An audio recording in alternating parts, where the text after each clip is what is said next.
Pai, do Filho e do Espírito Santo. Amém. Ave Maria, cheia de graça, o Senhor é convosco. Bendita sois vós entre as mulheres, e bendito é o fruto do vosso ventre, Jesus. Santa Maria, Mãe de Deus, rogai por nós, pecadores, agora e na hora de nossa morte. Amém. Imaculado coração de Maria, sede nosso refúgio e o caminho conduz até Deus. Glorioso São José, rogai por nós. São Luís Maria Grião de Montfort, rogai por nós. Em nome do Pai, do Filho e do Espírito Santo. Amém. Então estamos no nosso segundo dia da preparação para a consagração da Nossa Senhora. Então ontem nós vimos o mundo, com seu espírito de gozação, e agora a gente vai contrapor a esse espírito de prazeres que o mundo prega, o tipo de espírito que Nosso Senhor nos ensina, tanto por seu exemplo quanto por seus ensinamentos.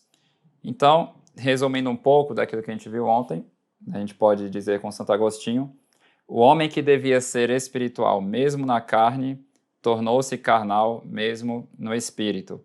Então, todo esse mal que o mundo, com seu espírito de gozação, ele vem fomentar na gente, faz com que pouco a pouco a gente ame de tal forma certos prazeres na terra que a gente comece a colocar Deus em segundo lugar, de várias formas possíveis, mas a mentalidade de fundo seria essa.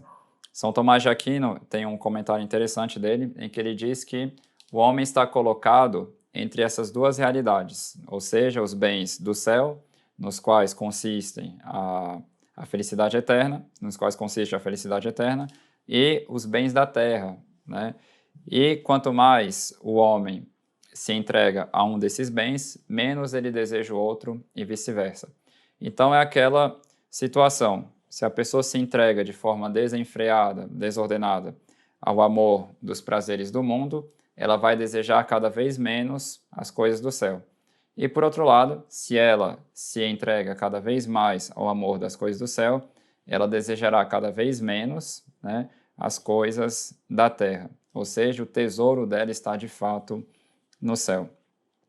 Então, se por um lado o mundo apresenta esse espírito, vamos ver que tipo de espírito Nosso Senhor nos apresenta pelo seu exemplo e pelos seus ensinamentos. Então, primeira coisa, o que Nosso Senhor nos diz sobre a importância de seguirmos o exemplo dele, a gente encontra isso em João capítulo 13, versículo 15. Dei-vos o exemplo para que, assim como eu vos fiz, assim façais também vós. Em verdade vos digo, o servo não é maior do que o seu senhor, nem o enviado é maior do que aquele que o enviou.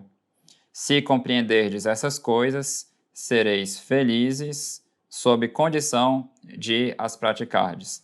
Então a gente percebe que Nosso Senhor tem em vista essa questão da nossa felicidade e ele vem dar a resposta certa para isso.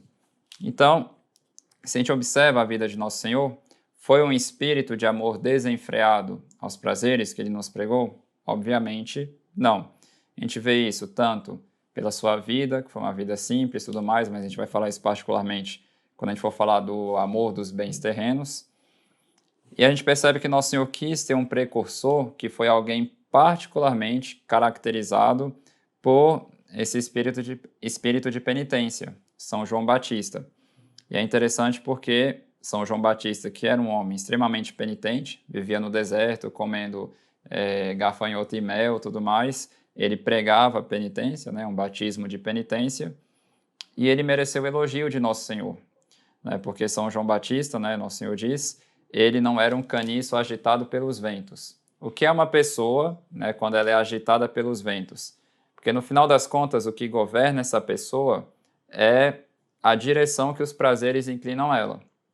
Então, se a pessoa recebe esse sopro, por assim dizer, do prazer desenfreado, pela perda de tempo, pela preguiça, pela gula, pela impureza ou algo do tipo, ela se deixa levar nessa direção. É um caniço agitado pelo vento. E São João Batista não. Como era um homem firme, penitente e temperante, ele não era agitado pelos ventos dos prazeres. Ele se movia unicamente em direção à vontade de Deus. E por isso, ele mereceu o elogio de Nosso Senhor. Outro exemplo que Nosso Senhor nos dá é na Quaresma, ou seja, antes de começar seu ministério público, ele passou 40 dias fazendo jejum, né, sem comer nada e sem beber nada. Então, se ele nos deu exemplo a fim de que o imitemos, né, ele nos dá esse exemplo de que alguém que quer, de fato, seguir os passos dele deve viver uma vida de penitência. E é interessante porque quando Nosso Senhor se apresenta ali no deserto, conduzido pelo Espírito Santo, né, como nos diz a Sagrada Escritura, o demônio tenta fazer com Nosso Senhor a mesma coisa que ele tentou fazer com Adão e Eva. Porque a primeira coisa que o demônio apresentou para Adão e Eva foi o quê? Foi um fruto. Obviamente, ao apresentar esse fruto, para que eles viessem a comer esse fruto, alguns padres da igreja enxergam nisso como que o primeiro passo que o demônio sempre dá na tentação. Isso porque ele estava tentando pessoas imaculadas, Adão e Eva. Então, nesse primeiro passo, ele tenta apresentar um prazer do sentido, ou seja, que eles comessem algo, né? Então, um prazer no comer, no paladar. E quando Nosso Senhor vai para o deserto, a primeira coisa que o demônio oferece é pão. Então, Nosso Senhor sentiu fome, depois de 40 dias, e o demônio tenta dar esse primeiro passo. Então, é interessante, se com pessoas imaculadas, né? Então, Adão e Eva, antes do pecado original, e Nosso Senhor, obviamente, né? Porque é Deus. Então, se com eles o demônio tenta dar esse primeiro passo, pegar a pessoa pelos sentidos, né, oferecendo um prazer nos sentidos, quanto mais nós, pobres, miseráveis, pecadores. Então, qual resposta que Nosso Senhor dá para o demônio e que é uma resposta a fim de que a gente saiba resistir a isso? Não só de pão vive o homem, mas de toda palavra que sai da boca de Deus. Obviamente, quando a gente fala da palavra de Deus, é todo o conteúdo da revelação, né? Seja de forma escrita, seja de forma oral. Então, em outras palavras, para que a gente não se deixe levar pelas coisas do mundo, a gente tem que aprender a se alimentar das coisas de Deus. Por isso que as pessoas precisam fazer boas leituras espirituais, né? Ler a vida dos santos, que dá muita força para a gente querer amar as coisas de Deus, amar o céu, e se desapegar dos bens terrenos, se alimentar, né, dos ensinamentos da igreja, dos ensinamentos dos santos, da oração, tudo mais, justamente para que se alimentando dessas coisas de Deus, ou seja, de toda palavra que sai da boca de Deus, todo esse alimento que Deus quis nos dar, para que a pessoa se alimentando dessas coisas, como disse no início, ela deseje cada vez menos as coisas da terra. Ou seja, quando se trata de colocar Deus, né, na vida dela, Deus tem sempre o primeiro lugar. Nada tem preferência quando se trata de competir com Jesus Cristo. Então, a pessoa temperante, seguindo o exemplo de Nosso Senhor, vai fazer isso. Então, quanto ao exemplo, foi isso que Nosso Senhor nos deu. E o que Nosso Senhor nos ensinou? Então, o mundo, sabendo que o homem quer ser feliz, oferece os prazeres. Nosso Senhor, querendo oferecer ao homem a verdadeira felicidade, ensina para ele o caminho estreito que leva para o céu, né? Ou seja, o caminho que vai levar a pessoa a fazer penitência, ter uma vida de sacrifícios. Vou explicar no que significa exatamente a penitência, mas é isso que Nosso Senhor nos ensina. Mas, primeira observação, se o mundo apresenta esse espírito de gozação da vida, Nosso Senhor nos apresenta um espírito de penitência. Nosso Senhor, Ele mesmo, Ele não fez penitência, nem Ele, nem Nossa Senhora. Né? Por quê? Porque penitência só faz alguém que tem pecado, porque ela precisa reparar seus próprios pecados, então ela faz penitência, e depois de reparados, ela também pode fazer penitência pelos pecados dos outros. Mas como Nosso Senhor não tinha pecado e nem Nossa Senhora, eles não faziam penitência, porque eles não tinham pecados próprios para reparar, mas unicamente satisfações. Então, todos os sofrimentos deles, todas as boas obras deles, no que se refere aos pecados, era para perdoar os pecados dos outros, e jamais os próprios, porque era impossível para eles, certo? Então, Nosso Senhor nos ensinou, ele ofereceu satisfações por nós, tanto ele quanto Nossa Senhora, mas, apesar de não ter feito penitência, porque para ele não era possível, porque não tinha pecado, ele nos ensinou esse espírito de penitência. Né? Então, São João Batista, ele desde o início do seu ministério já pregava a penitência, ou seja, fazei penitência porque está próximo o reino dos céus. Mas no que vai consistir a penitência estritamente falando? As pessoas associam hoje em dia a penitência muito unicamente a obras corporais, né, que infligem uma certa dor ao corpo. Tem a ver, né, mas não é estritamente isso. A primeira penitência é abandonar o pecado, né? Então, nós temos o exemplo da samaritana, né, que viveu uma vida afastada de Deus, querendo saciar o coração dela com o pecado. O primeiro passo da penitência é abandonar o pecado, né? Então, Santa Maria Madalena, a mesma coisa, né? Nosso Senhor disse para ela, vai e não tornes a pecar. Então, o primeiro passo da penitência é abandonar o pecado, né? Obviamente, o pecado mortal e depois os outros pecados também. Mas, depois de abandonar o pecado, a pessoa pode, então, fazer boas obras. Qual a lógica, né, de quando a pessoa abraça certos sofrimentos a fim de reparar pecados cometidos? Por exemplo, quando a pessoa faz jejum. Acontece que quando a pessoa peca, de certa forma, ela trocou Deus por um prazer. É como se ela dissesse, eu prefiro para mim ter esse prazer, e se a pessoa peca mortalmente, eu prefiro ir para o inferno com esse prazer do que continuar com Deus e na amizade com Ele. Então a pessoa, com o prazer, de certa forma, ela deixou Deus de lado para abraçar o prazer. E com a penitência, de certa forma, ela vai fazer o contrário. Ela vai deixar o prazer de lado, ou seja, abraçar um certo sofrimento, como o do jejum, a fim de deixar Deus em primeiro lugar. Então ela deixa aquela coisa de lado a fim de oferecer algo para Deus. Obviamente o que vai dar valor para a penitência é o amor que ela coloca naquilo, e obviamente para isso ela precisa estar em estado de graça também, mas é basicamente isso que acontece. Em relação a abandonar o pecado, é por isso que o sacramento da penitência tem esse nome também, porque é algo ligado ao pecado sumir da vida da pessoa.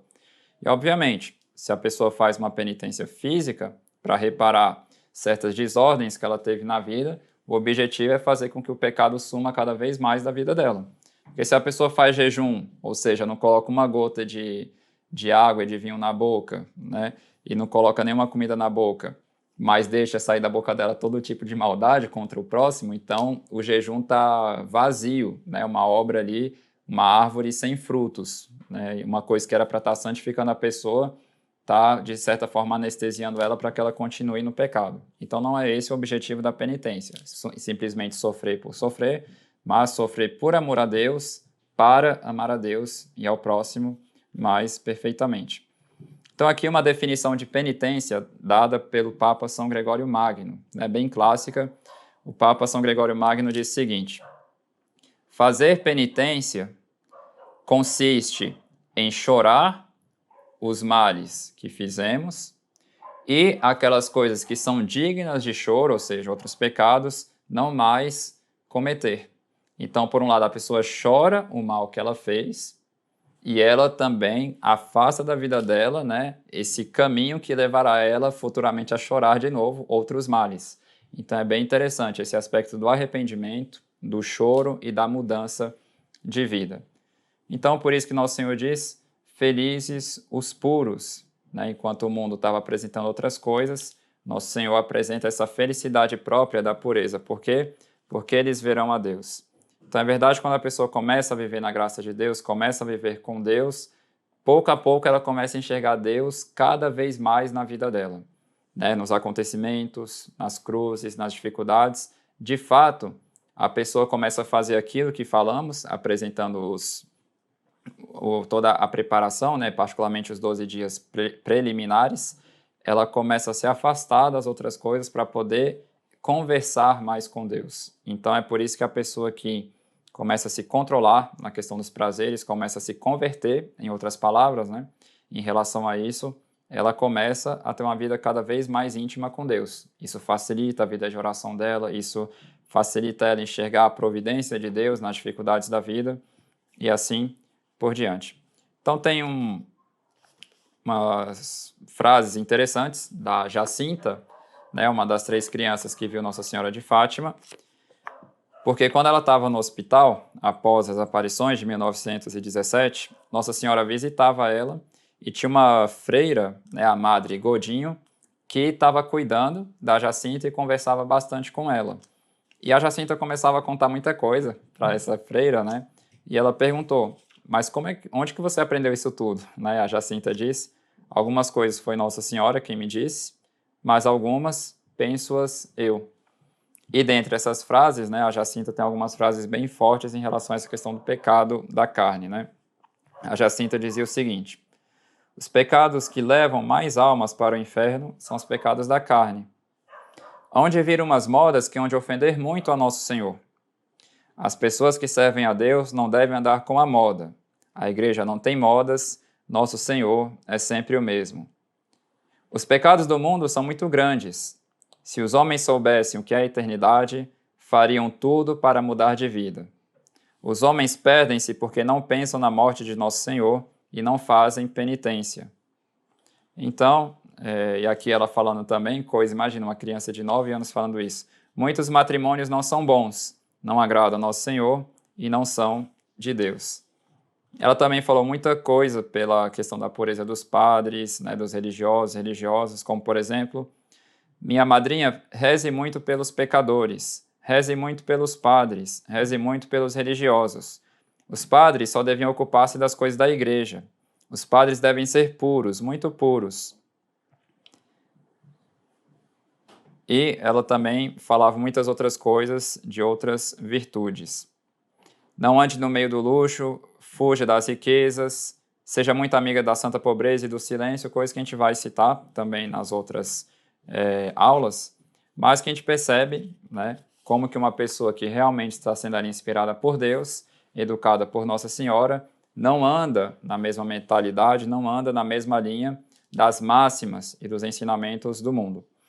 Então, a primeira coisa, se a gente percebe que a gente ainda se deixa levar muito por esse espírito do mundo, que é oposto ao espírito de Nosso Senhor, primeira coisa, peçamos a Deus a força, né, de abandonarmos o pecado, peçamos a Nossa Senhora que nos ajude, né, a vivermos a temperança a fim de colocarmos de fato Deus em primeiro lugar nas nossas vidas e de termos um amor generoso para com o próximo.